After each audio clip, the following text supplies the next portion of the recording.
To Sri Lakshmi's kitchen. இன்றைக்கி நம்ம என்ன ரெசிபின்னு பார்த்தீங்கன்னா காலிஃப்ளவரில் பிரியாணி தாங்க. எப்படி பண்ணலான்னு பார்க்கலாம் வாங்க. இப்போ நான் ஒரு முழு காலிஃப்ளவர் எடுத்திருக்கேன். அதை நான் லைட்டாக மட்டும் வேக வச்சுருக்கேன். ஒரு வேக்காடு மட்டும் வேக வச்சுக்கிறேன். அது வேக வைக்கலைனாலும் பிரச்சனை இல்லை, நீங்கள் அப்படியே எடுத்துக்கலாம். இப்போ நம்ம அதுக்கு ஒரு குக்கர் எடுத்துக்கலாம். குக்கர் எடுத்துகிட்டு 1 table spoon oil, 1 table spoon நெய் சேர்த்துட்டு, ஒரு பிரிஞ்சி இலை, 3 கிராம்பு, ஒரு ஏலக்காய்,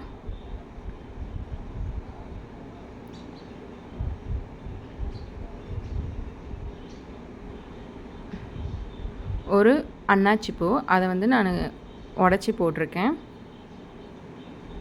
அடுத்து கொஞ்சமாக சோம்பு, இது எல்லாத்தையும் சேர்த்து நல்லா பொரிஞ்சதுக்கப்புறம் நான் 2 பெரிய வெங்காயம் எடுத்திருக்கேன், 4 பச்சை மிளகாய், கொஞ்சம் கருவேப்பிலை. இப்போ இது எல்லாத்தையுமே சேர்த்து நல்லா வதக்கி விட்டுடலாம்.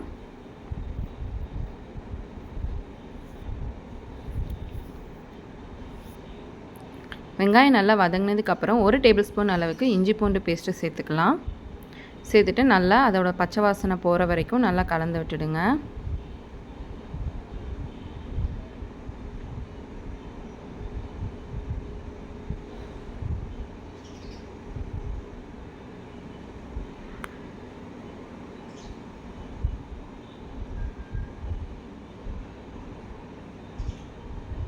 அதுக்கப்புறமா 3 தக்காளியை இந்த மாதிரி சின்ன சின்னதாக கட் பண்ணி வச்சுருக்கேன். அதையும் இப்போ இதில் சேர்த்து நல்லா வதக்கி விட்டுடலாம்.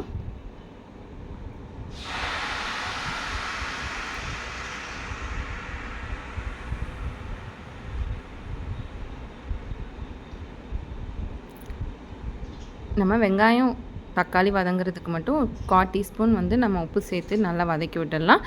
ஒரு கை அளவுக்கு புதினா கொத்தமல்லியை சேர்த்து நான் வதக்கிக்கலாம். அதுக்கப்புறமா 1 table spoon garam masala, 1/2 teaspoon red chilli தூள், 1/4 டீஸ்பூன் மஞ்சத்தூள், 2லேருந்து 3 டேபிள் ஸ்பூன் அளவுக்கு பிரியாணி மசாலா சேர்த்துக்கோங்க. உங்கள் காரத்துக்கு ஏற்ப நீங்கள் எவ்வளோ சேர்க்கணுமோ சேர்த்துக்கோங்க.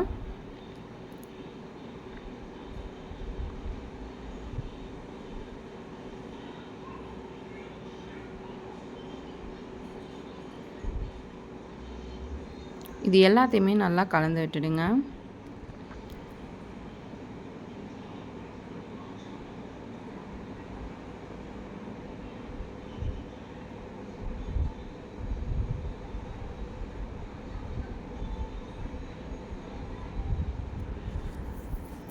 அதுக்கப்புறமா 2 டேபிள் ஸ்பூன் அளவுக்கு தயிர் சேர்த்துக்கலாம்.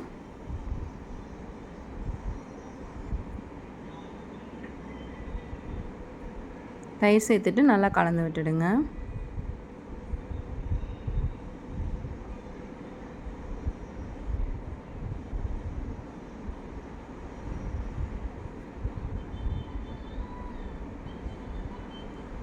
அதுக்கப்புறமா நம்ம தனியாக எடுத்து வச்சுருந்த நம்ம காலிஃப்ளவரை இப்போ இதில் சேர்த்துடலாம்.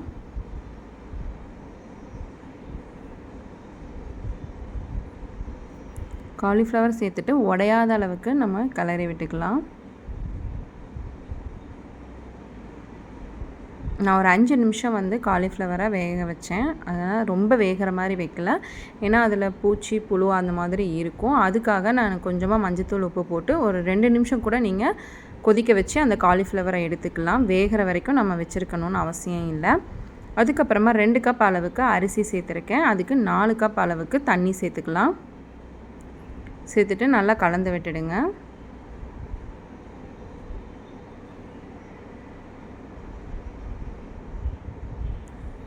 ஏற்கனவே நம்ம உப்பு கொஞ்சமாக சேர்த்துருந்தோம். அதுக்கேற்ற மாதிரி இப்போ நம்ம அரிசியெல்லாம் சேர்த்துருக்கோம், தண்ணி சேர்த்துருக்கோம். அதுக்கேற்ற மாதிரி நீங்கள் உங்களுக்கு டேஸ்ட்டுக்கு ஏற்ற மாதிரி நீங்கள் உப்பு சேர்த்துக்கோங்க.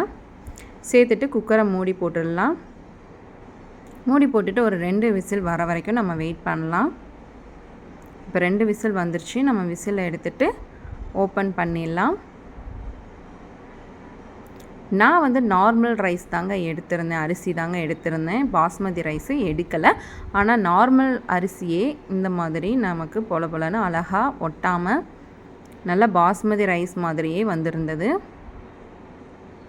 அவ்வளோதாங்க, டேஸ்டியான காலிஃப்ளவர் பிரியாணி ரெடி ஆயிடுச்சு. கண்டிப்பாக நீங்களும் வீட்டில் ட்ரை பண்ணி பாருங்கள். எப்படி வந்ததுன்னு கமெண்டில் சொல்லுங்கள். எங்களோட சேனல் உங்களுக்கு பிடிச்சிருந்தா எங்களோட சேனலை லைக் பண்ணுங்கள், ஷேர் பண்ணுங்கள், சப்ஸ்கிரைப் பண்ணுங்கள். தேங்க்ஸ் ஃபார் வாட்சிங்.